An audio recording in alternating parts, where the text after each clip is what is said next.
Magandang araw mga kaibigan. Bigyan natin ngayon ng reaction opinion itong latest post ni Senator Amy Marcos 1 hour ago. Nasa Netherlands siya ngayon. Title niya is Kapit Lang. Meron siyang picture ni pinakita. Silang dalawa ni Attorney Kaufman. So ito, sanib puwersa silang dalawa para mapabilis ang pag-uwi ni Tatay Digong dito sa Pinas. Okay. Sabi ni Senator Amy, sabi ko kay VP Inday Sara Duterte, higit kanino man, alam ko ang pakiramdam ng mawalay sa sariling bayan. Kaya't simulat sa poll, alam niya ang laman ng aking puso patungkol sa di katanggap-tanggap na sinapit ni PRRD. Ngunit narito tayo hindi upang magdrama, kundi para sa solusyon. Narito tayo upang umaksyon. Hindi ako naghintay ng 39 years para lang magkamali muli. May Marcos na natuto sa kasaysayan. Narito ako hindi para sa isang tao, kundi para sa sambayanang Pilipino. Thank you, Attorney Nicholas Kaufman. Together, we will bring PRRD home.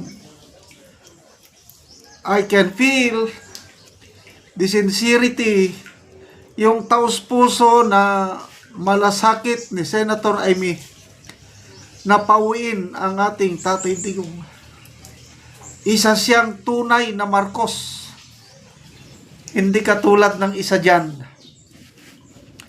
Kaya, salamat sa mga nagtiwala kay VP Inday Sara na nakinig sa panawagan ng VP na iboto natin si Senator Amy at ngayon nanalo siya. At dito natin mapapatunayan na hindi nagkamali si VP Sara sa pag-endorse kay Senator Amy dahil ako naniniwala ko maraming magagawa si Senator Amy hindi lang dito sa pagpabalik kay Tatay Digong sa Pilipinas, hindi lang sa pagkapanalo ni VP Sara sa 2028, kundi para sa kabutihan ng buong bayan. Ako, I consider myself as a Marcos loyalist dahil nasaksihan ko yung ganda ng pagpapatakbo ng gobyerno ng Marcos Sr. Kaya ako, hindi pa rin ako nawawalan ng tiwala sa Marcos Sr. at itong si Senator Amy. Yung isang Marcos dyan, kalimutan na lang natin. Parang mangungot na lang yun.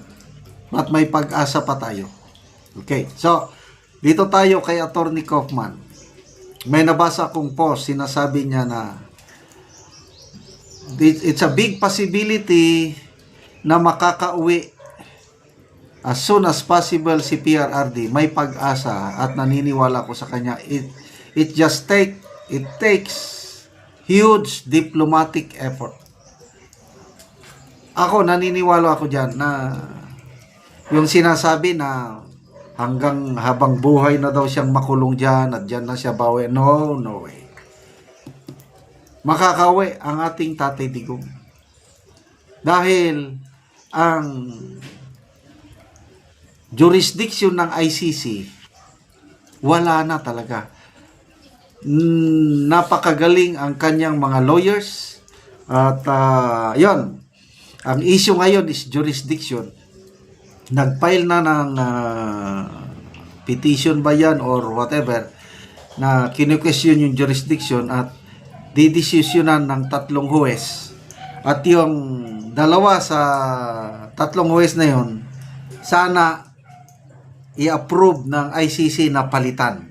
Kasi may perceived bias yung 2 huwes na yon dahil sila rin ang nag-approve ng ICC investigation noong 2019 to 2021.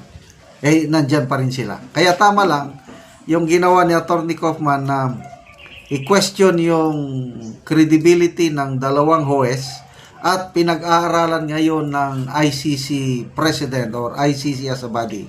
So hintayin natin ang resulta na sana mapalitan yung dalawang huwes. Okay? So yun na, pag napalitan na yung dalawang huwes, didesisyonan na nila yan. At kung, yun na nga, ituloy lang natin po ang pagdarasal.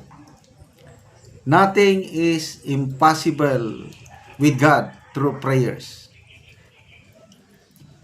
Let's pray na paboran ng mga judges na wala ng jurisdiction ng ICC. Yan na, makakabalik na po ang ating Tatay Digong. Kung kailan yan, I don't know. But, punong-puno ako ng pag-asa, makakabalik siya. Hoping na bago mag 2028 makakabalik na siya. Okay? So, next, yung impeachment trial. With Senator Amy na nandyan, nanalo. Napakalakas na yung Duterte Block, 6 sila eh. Kaya, yung wisdom ni BP Sara na nag-endorse kay Senator Amy at Camille Villar, ang galing nun. Oh, endorse mo lang, nanalo. O, di 6 sila. Ang laking bagay yung 6 na nanalo na Duterte Block. So, idagdag mo yung mga incumbent senators na pumapabor kay BP Sara sa kanyang acquittal. Eh di, tapos ng boxing. Hindi pa nagsimulang boxing, knockout na ang kalaban. Ganun po yon. Kaya yung trial, matuloy man o hindi, wala nang problema. Maraming nagsasabi na hindi na daw matuloy. Isa na yan si ex-Senate President Franklin Drilon. Sa kanyang interview sa Billionaire News Channel, sabi na, may fearless forecast, hindi matutuloy ang impeachment trial. But kung matuloy, so be it, dahil nakahanda si BP Sara ng bloodbath. Okay. So ang labanan ngayon is 2028 na. Sa surveys na inilabas, nangunguna pa rin si BP Sara, pumapangalawa si BP Lini, kayang-kaya niyang talunin. Walang makakatalo kay BP Sara sa 2028. Kaya, kapit lang tayo, magtulungan. Babalik ang isang Duterte sa Malacanang at ang ating Tatay Digong makakabalik dito. Salamat sa pagtutulungan ni Senator Amy at Attorney Kaufman. Okay, mga kaibigan, salamat sa pagsubaybay nyo sa ating channel. Nakakatulong kayo ng maigi sa tribong Talandig dahil ang sweldo po natin is pantulong sa tribo. Sa ngayon, namimigay tayo ng livelihood assistance, nagpapatanim ng saging lakatan. Panoorin nyo ang video na ito. Anak ko sa saging lakatan ni Manoy Boy. Og mo ni ang una niyang tanom nga saging lakatan. Og ako silang bisitahon. Mayong buntag, Manoy!